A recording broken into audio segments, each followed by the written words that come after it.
It has been a minute since I've been on camera. Oh my goodness. The boy ugly. The boy ugly. That boy ugly. That boy fugly. Keep him away from me. 1, 2, 3. Here we go. What does it mean to grow up? You know? What does it actually mean to grow up? That's something I've been thinking about for a minute. There are many reasons as to why. I would say the two most obvious are, first off, playing fucking Death Stranding, because that game pretty much, Hideo Kojima was like, what if I made a midlife crisis a game? Would that be any fun? No. No, nigga. No, it wouldn't. But the second reason is just like, you know, while I know that a year has passed, it's December 31st, 2024, 8:09 p.m. Man, from January 2023 to July 2024 to now, dude, I feel like I've been 8 different niggas. Like, not one life was the same. I straight up went from almost dying in January 2023 to graduating in April to immediately getting a job because I met somebody while I was at school.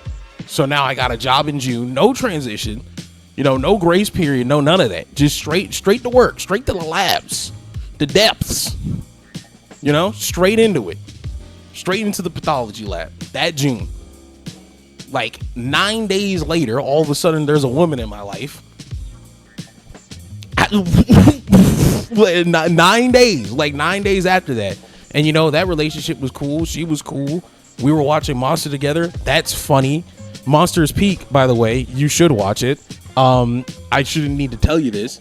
Look at the hoodie. You should already know who you're fucking dealing with. But, you know, that shit fell apart because, like, you know, we just wanted different things out of life.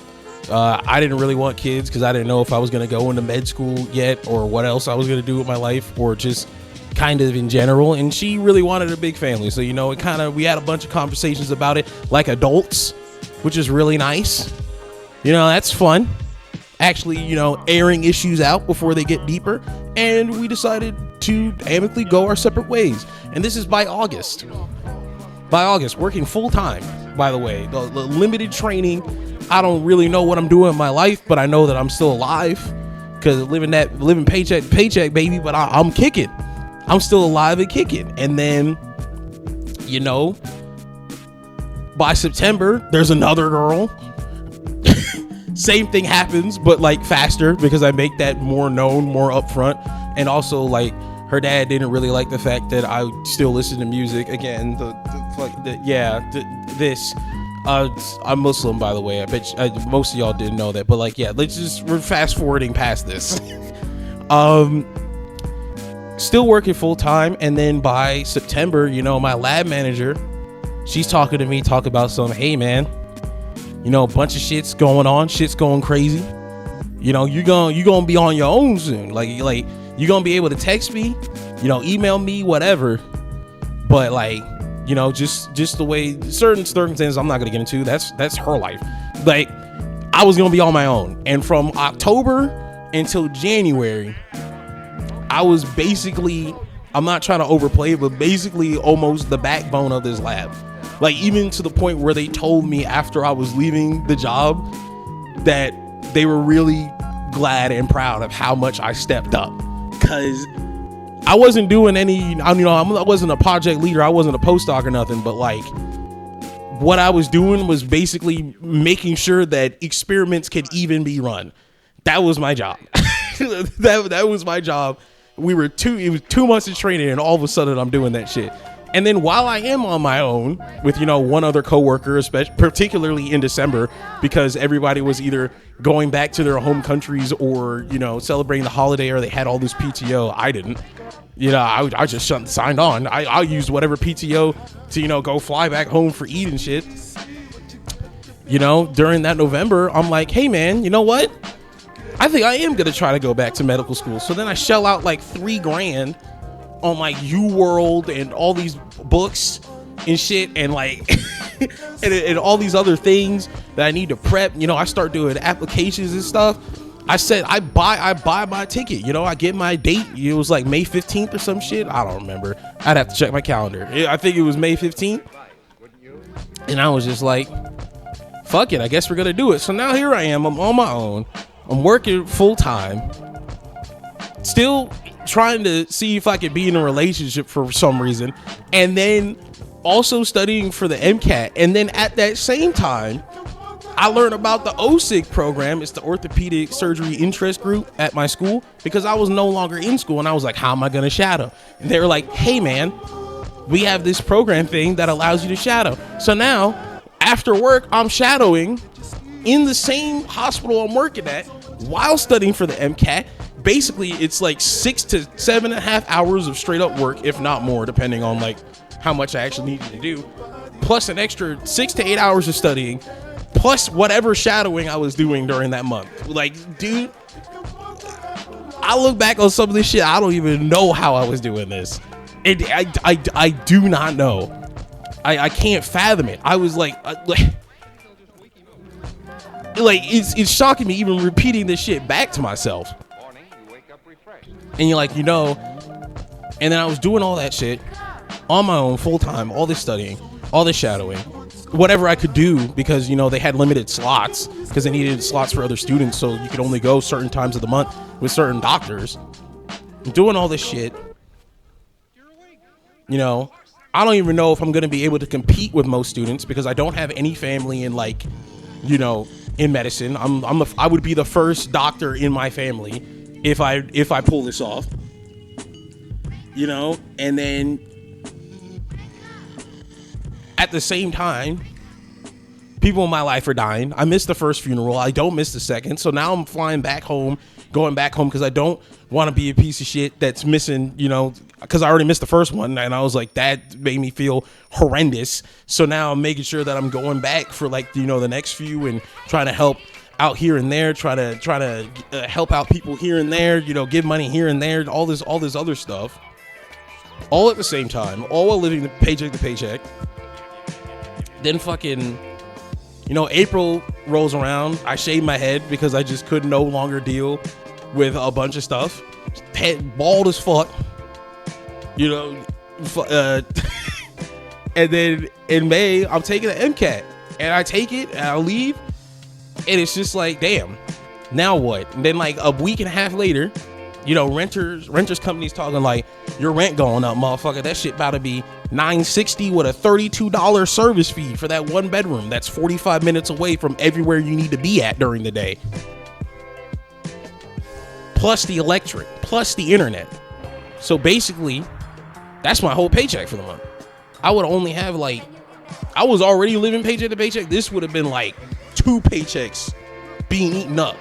Because like for the first couple months I worked at this job, I wasn't taking any taxes out because I was like, I could just pay that down the line. But then after that 6 months, I started having the taxes getting taken out. So my paycheck was only like $700. I was making like $1,400 a month. And my rent and like just staying alive would have cost me like $1,200 flat.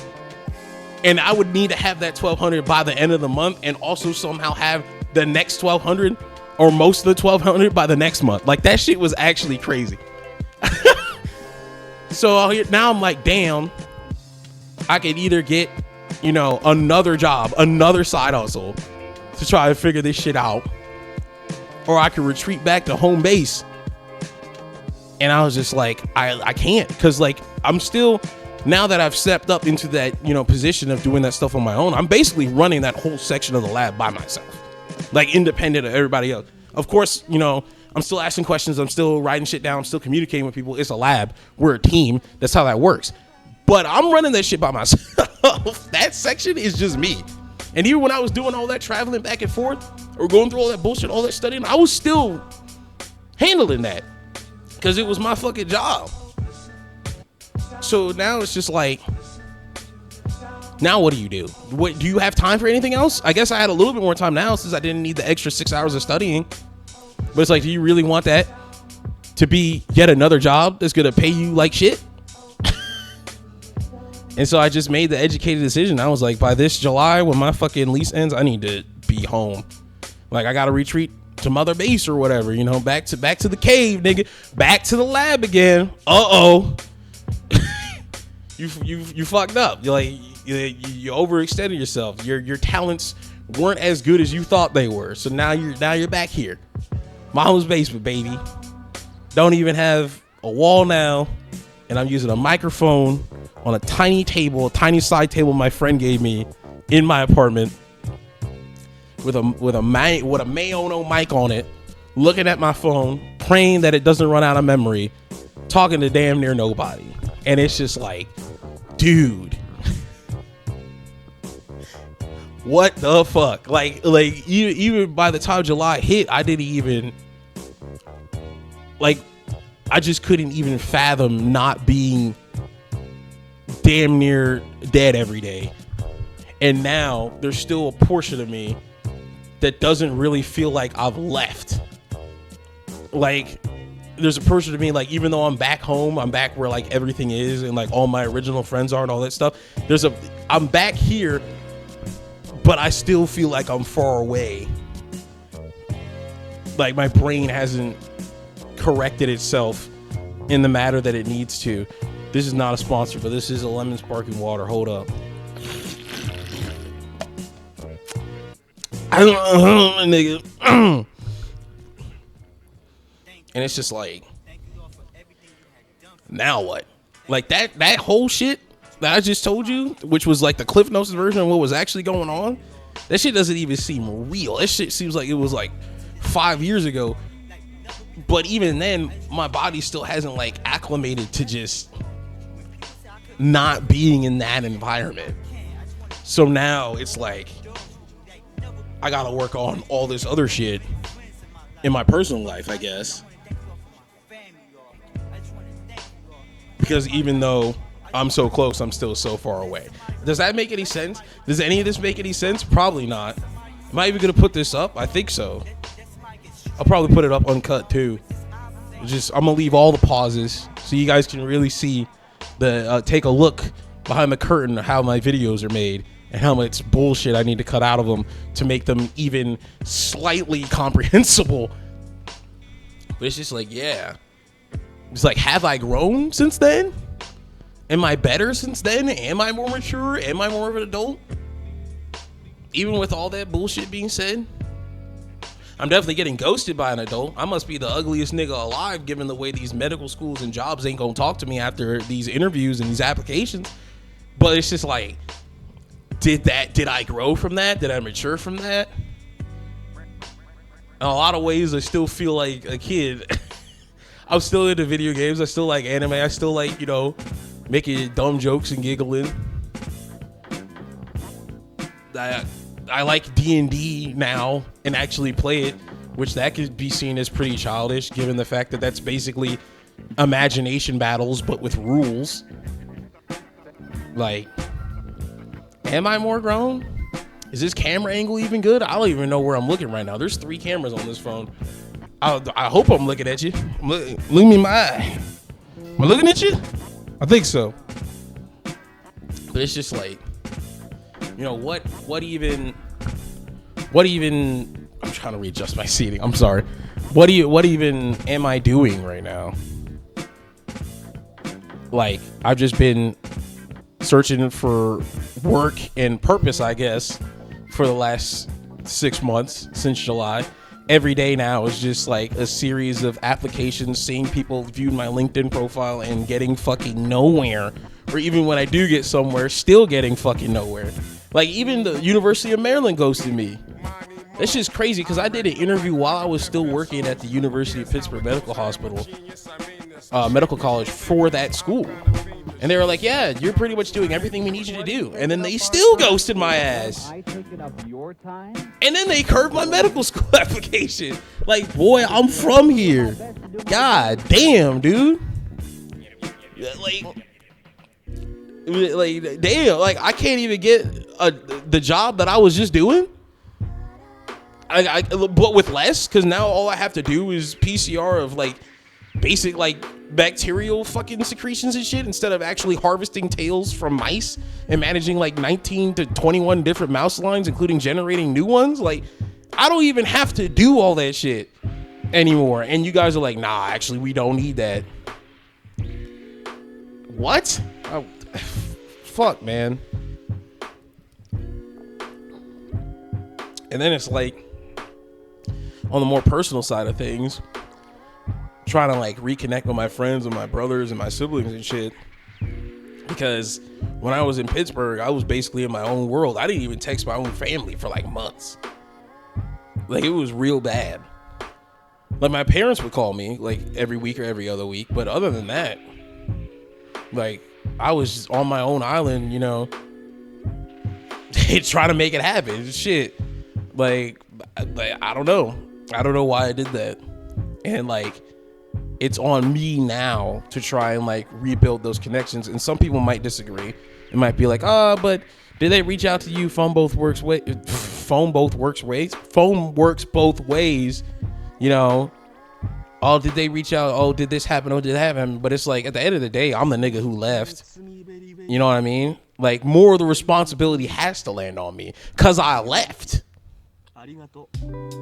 Those niggas, they used to see me relatively often.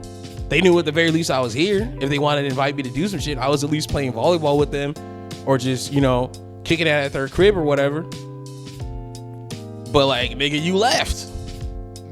That's the truth. I'm a Carl Johnson of this story. I'm fucking CJ. I left. I would come back home during breaks sometimes. But like, nigga, I left for 5 years. Especially when I was working, I was barely in Maryland. Like, I was gone. I was basically a pit kid at that point. So a lot of it now has been like job searching.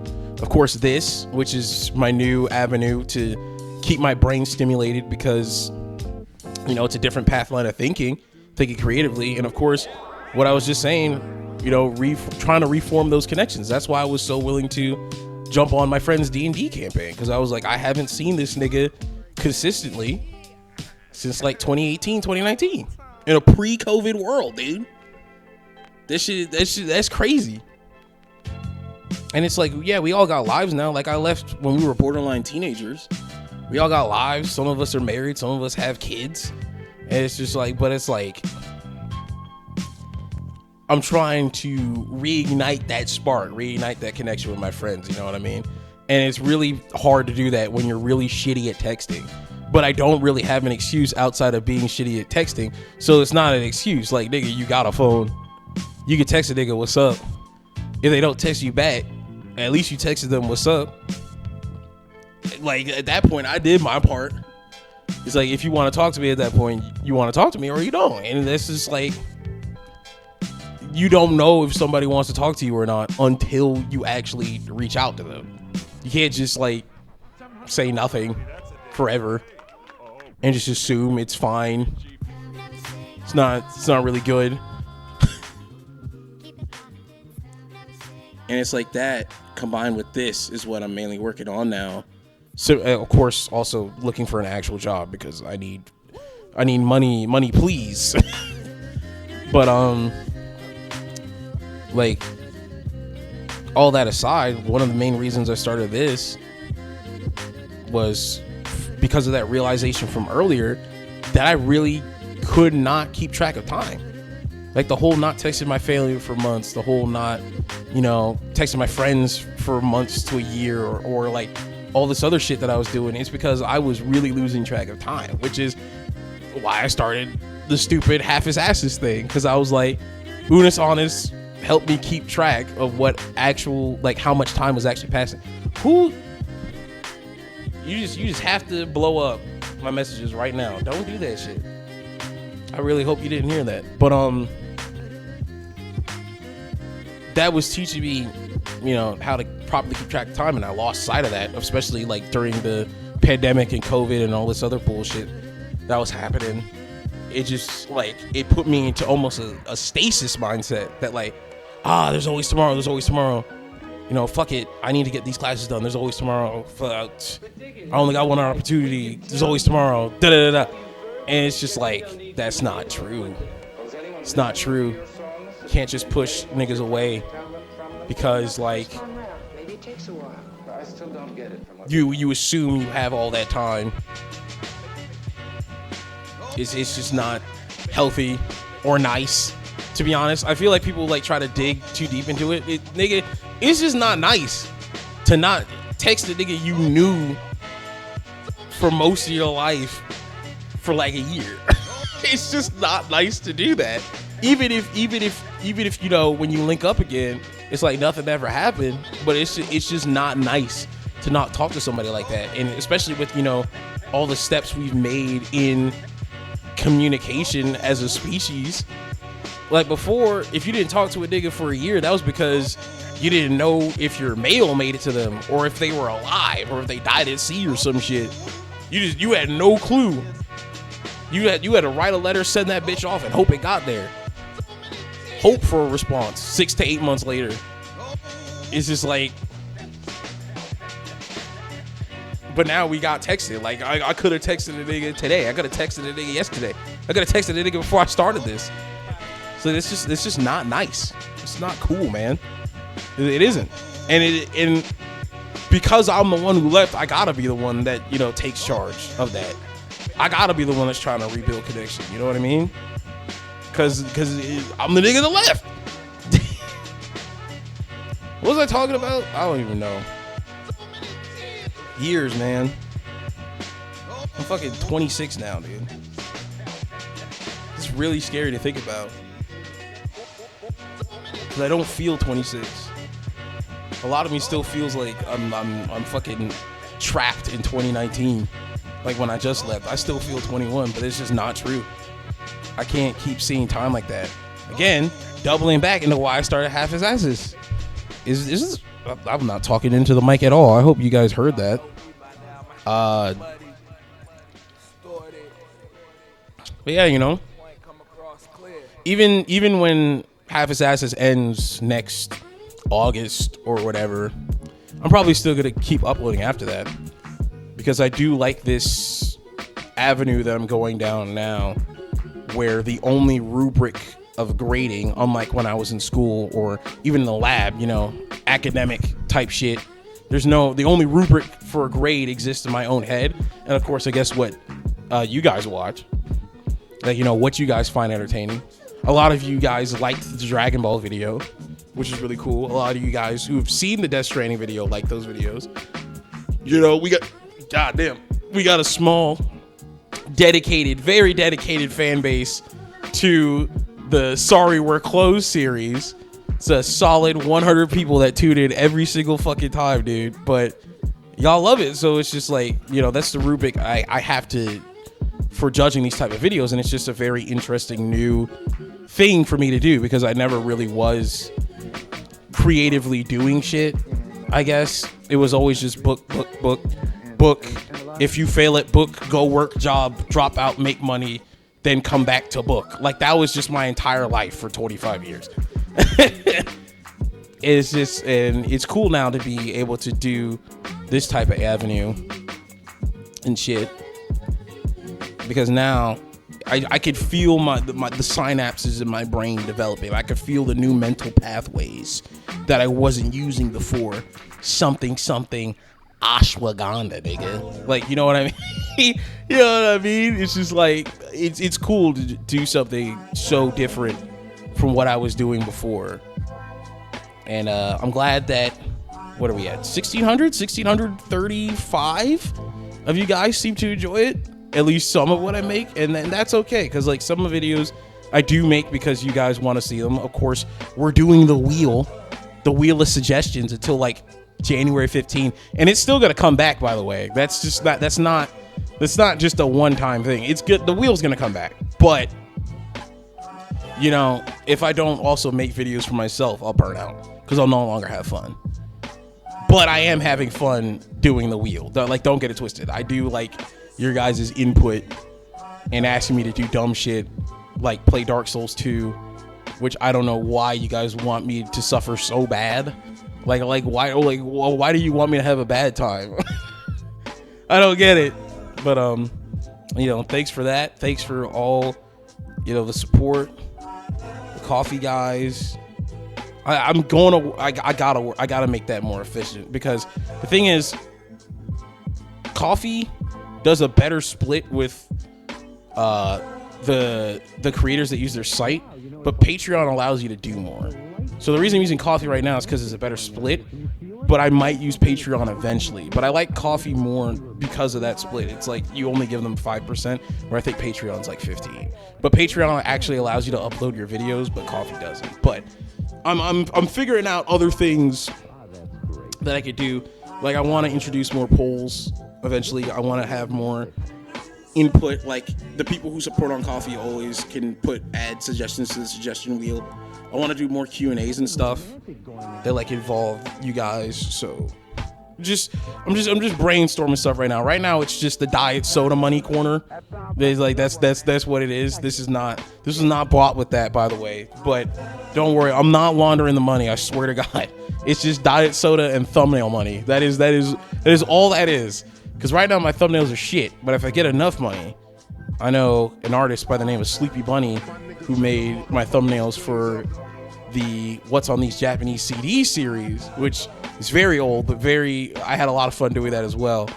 And their art is fantastic. I really like their style. I want to commission them to make the banner and a more permanent character I can use in thumbnails and stuff like that. So it's all in the works. That's 2025 shit, you know what I mean? But I guess the only other thing I could really add on to everything I just said was that, like, outside of being trapped in stasis, the other main problem I've been having, you know, with time and all these years passing and shit, is trying to find that balance between optimism and fucking, like, realism. Because, man, as much as I want to be optimistic for the future, there's a lot of fuck shit going on. I'm not even just talking about, you know, billionaires fucking up the soil or the groceries or the oil in the oceans. Fucking, we got dudes online, the richest man in the world online, talking about how he wants to exploit foreign labor at the cost of American labor and shit. And it's just like, oh man, this is all kind of bad. And that's not even talking about like what's going on globally. Like, people's governments collapsing and shit, and people's, like, of course, everything going on in the fucking Middle East, dude. Y'all already know where I align on that. I don't even need to explain. I already said, hey man, it's free Palestine to my fucking heart stops, dude. That's been my position forever. But you know, it's hard to find that optimism, which is why, you know, I joke and I smile all the time, because I try to get other people to laugh. Because to me, at the very least, as long as somebody's laughing, like, there's something worth living for. As long as somebody's laughing, as long as somebody's smiling, there's no point in fucking giving up if somebody's laughing. There's no point. So I won't.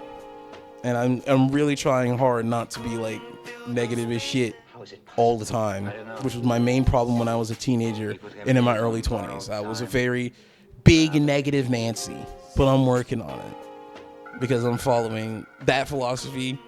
And also the other one that I've been telling myself every day is that if I do nothing, nothing will happen. But if I do something, something might happen. So it's always worth it. It's always worth it to be optimistic about that, if, you know, about life, if even for that alone. If I do nothing, nothing will happen. But if I do something, something might happen. So if I just remain optimistic that something might happen, something might happen. And it's better than doing fucking nothing. It's just like life, I guess. Fuck it. You know, can't do fucking nothing. That's the one thing I definitely want to avoid. Doing fucking nothing. I can't. I used to bed rot all the fucking time. I can't stand that shit. I can't stand that I was that type of person. I cannot stand the do fucking nothing type of person. If I do nothing, nothing will happen. but if I do something, something might happen. And as long as somebody's laughing, then it'll be fucking worth it. I gotta believe that shit, dude. I gotta. Like, I don't always believe that, like, history and shit or society always, like, leans towards justice and shit. But there is an inherent drive within human beings. Just ruining my thought process. There is an inherent drive within human beings that, like, we inherently want to work together as a species. That's true in everything. I'm Muslim. You look at the Quran, it talks about the Ummah and Tawheed and how murdering one person is like murdering all of humanity. You look at the Bible, it's like, be kind to the foreigner, open your borders because you were once the foreigner, and Jesus is helping lepers and the downtrodden, and you go even further back to other religions. So, like, we need to work together to do this. We need to work together to do that. We need to work together to succeed for Rome or for fucking Cyprus or for fucking whatever. We need to work together for the success of the Persian Empire. The gods like being where the gods were originally from. Like, humans want to work together. That is the truth. That is the one through line through everything. If you can't agree on anything, the one thing you have to agree on is that humans inherently want to work together, or else society itself wouldn't even fucking exist. That is the truth. So it's just like, sometimes you just gotta put your faith in that. Humans do want to work together. That is the reason anything happens.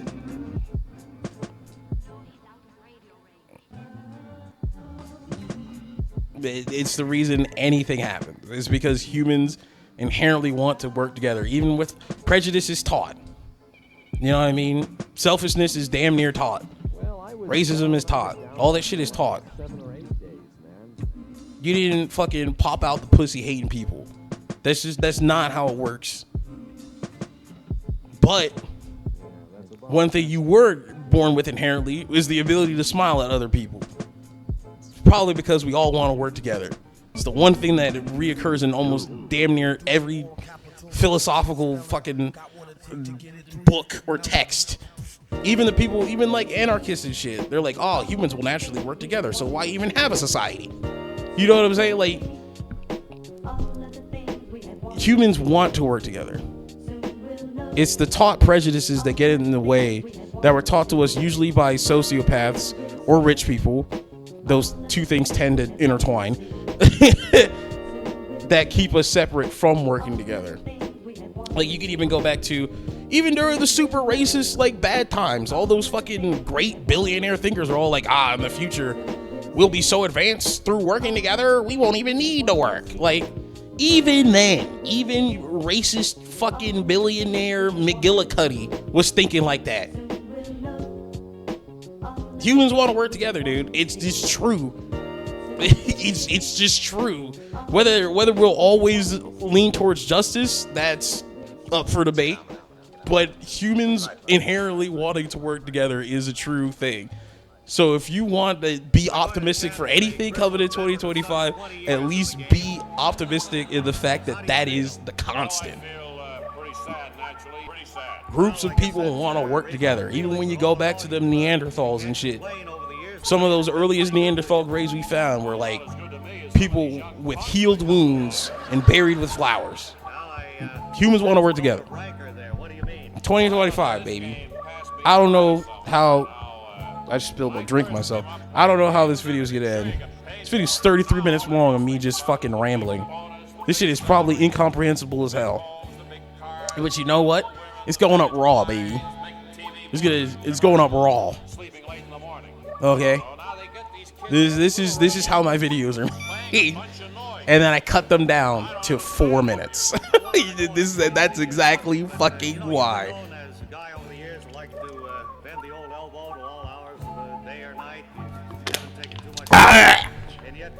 2025, baby. Here we go.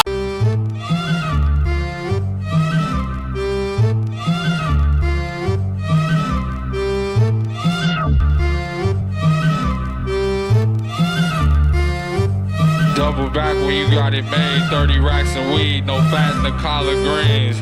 Off top was me, no